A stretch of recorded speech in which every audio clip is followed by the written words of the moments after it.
দুর্গাপুরের বেসরকারি মেডিকেল কলেজে ডাক্তারি পড়ুয়া দ্বিতীয় বর্ষের এক ছাত্রীর ওপরে এক জঘন্যতম অত্যাচারের ঘটনা ঘটে গতকাল রাত্রিবেলায়।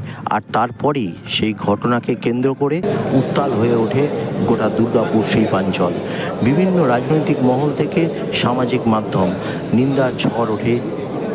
অন্যদিকে বিজেপির তরফ থেকে এনটিএস থানা ঘেরাও এবং বিক্ষোভ দেখানো হয়। আর যখন এই বিক্ষোভ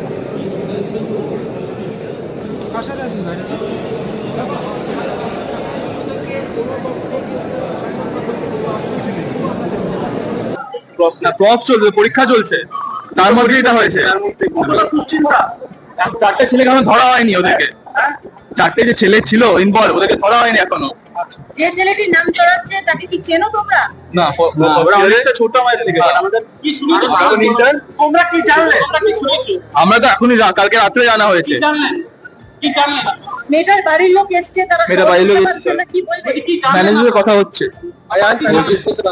बात करने दीजिए, हम लोग बता देंगे आपको। यही है, ठीक है, बता दे आप लोग अभी बता। না না, प्रिंसिपल से बात करके सब बताएंगे आपको।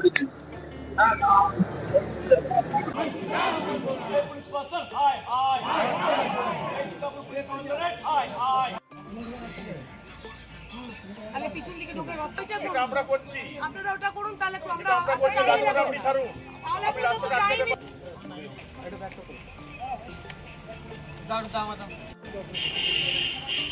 মেয়েটির যে কারণে হয়েছে তার জন্য আমরা কি করতে পারি, সকলে মিলে এই জিনিস বন্ধ করতে কি কি করতে হবে, আইন কি বলে, তার শাস্তি কি হবে, পুলিশের সঙ্গে সকলের সঙ্গে একত্রিত হয়ে আমরা কাজ করেছি হয়েছে। সেটার জন্য আমরা একটা প্রপার ইম্পার্শিয়াল এনকোয়ারি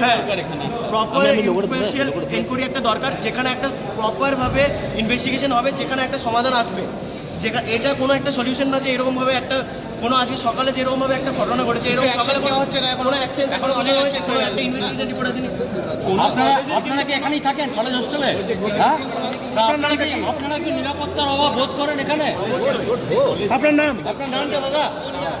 কোন ইয়ার আপনি? ইন্টার ব্লক হয়ে যাবে। না না, তোমার এই লোক থাকবে না, আরো লোক আসবে। তোমরা ওইখানটা করো না, স্কর্পিও উঠে গেল। না, এখানে আলাও করা যাবে না। আপনি রোড ছেড়ে করুন, রোডের মধ্যে করবেন না, রোড ছেড়ে করুন, রোড ছেড়ে করুন।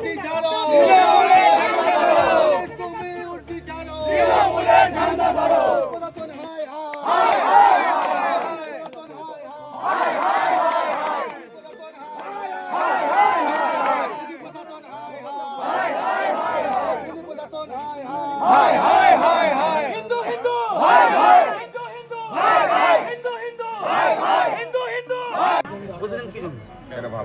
ইতিমধ্যেই খবর পেয়ে আমাদের বিষ্ণুপুরের ইন্দাসের বিধায়ক নির্মলা পৌঁছে গেছেন।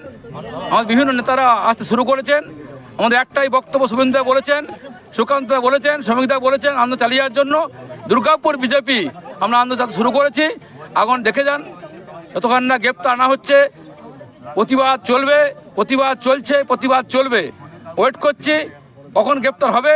যদি গ্রেপ্তার না হয় আমাদের সারা রাত যদি পরিস্থিতি হয় সারা রাত বসবো, কারণ পুলিশ এখনো বসে আছেন। কারণ মমতা ব্যানার্জিকে খবর দেবেন, দুধেল গায়েরা ধর্ষণ করেছে, 5 জন মুসলিম, ভোট চলে যাবে, তাই গ্রেপ্তার করছে না। গ্রেপ্তার করবে কিনা খবর আসেনি, সেই কারণে আমরা বসে আছি, দেখতে চাই এ শেষ জায়গায় ছাড়বো আমরা। এটা আর্যকর যা হয়েছে তার পুনরাবৃত্তি দুর্গাপুরে হলো, দুর্গাপুরের মানুষ সাথে নিয়ে আমরা আন্দোলন করছি। এই আন্দোলন চলছে, এই আন্দোলন চলবে। আজকে নয়, বরাবরই হয়েছে, কামদুনি হয়েছে, পাকস্ট্রিটে হয়েছে, আরজি করে হয়েছে, মুর্শিদাবাদে হয়েছে, মালদায় হয়েছে, আমার দুর্গাপুর হয়েছে, হাঁসখালি হয়েছে। দুর্গাপুরেও চেষ্টা করছে কি করে আড়াল করা যায়। 5 জন মুসলিম নেতা, ওদের মুসলিম বন্ধু, দুধেল গাই, তারা ভোটটা করায়। সেই ভোটের জন্য মমতা ব্যানার্জি এখনো গ্রেপ্তার নিতে যায়নি, তাই পুলিশ বসে দেখছেন। পুলিশের কাজ কখন খবরটা আসবে তারা বলবেন, দেখবেন 2 দিন পরে বা 1 দিন পর যে অন্যায় করেনি, যে ছিল না, তাকে ধরে নিয়ে আসা হবে। তাই আমরা পরিষ্কার বলছি, আমরা দুর্গাপুরের মানুষ সাথে নিয়ে যে আন্দোলন শুরু করেছি, যতক্ষণ না যারা প্রকৃত দোষী গ্রেপ্তার না হচ্ছে আমাদের আন্দোলন শুরু হয়েছে, এই আন্দোলন চলবে, শেষ থেকে আমরা ছাড়বো, এটা বলতে পারি। ভিন রাজ্যের একজন ছাত্রীর এরকম ঘটনাটা আপনি তার বাবাও কি বলেছেন, তার মা কি দেখেছেন আমরা, তার বাবা বলছে যদি উড়িষ্যা হতো এখনও পর্যন্ত গ্রেপ্তার হয়ে যেত। প্রায় 18 ঘন্টা পেরিয়ে যাবার পরেও এখনও গ্রেপ্তার হয়নি। তার মা তার বাবা এখানে পড়ে আছেন, কাঁদছে। দাস থেকে ছুটে এলেন দুর্গাপুরে, আপনার বক্তব্যটা যদি একটু বলতেন। দেখুন, আমরা হচ্ছি মনুষ্যজীব, তাই না? আমারও হৃদয় আছে, আমারও বিবেক আছে, আমার বিবেক ধ্বংস হয়েছে।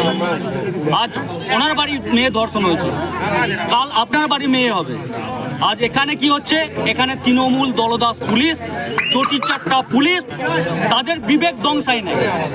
এখনো পর্যন্ত প্রায় 18 ঘন্টা কেটে গেল, এখনো পর্যন্ত ধর্ষককে গ্রেপ্তার করতে পারলো না। অথচ যাকে অনুমান করা হয়েছে সেই ব্যক্তিকে থানাতে বসিয়ে রেখে তাকে জামাই আদর করে খাওয়ানো হচ্ছে। যতক্ষণ না পর্যন্ত এই তৃণমূল দলদাস পুলিশ এই ধর্ষকদের অ্যারেস্ট করতে পারছে, ততক্ষণ পর্যন্ত আমরা এই বৃহত্তর আন্দোলন চালিয়ে যাব। আচ্ছা, এটা কি রাজ্য নেতৃত্বের নির্দেশ? আজকে এই আপনাদের যে ছুটে আসা, রাজ্য নেতৃত্ব কি এটার উপর নজর রাখছে আপনাদের? অবশ্যই। বাংলার যেখানেই মা বোনেরা ধর্ষিত হবে, বিজেপি সবসময় তাদের পাশে আছে এবং থাকবে, আগামী দিনেও থাকবে। যতক্ষণ না পর্যন্ত এই দোষীদের অ্যারেস্ট করা যাচ্ছে, ততক্ষণ পর্যন্ত এই আন্দোলন চলবে। আমার সঙ্গে আছেন আমাদের দুর্গাপুর পশ্চিমের বিধায়ক মাননীয় লক্ষণ ঘরু মহাশয় এবং অন্যান্য এমএলএরাও আসছেন।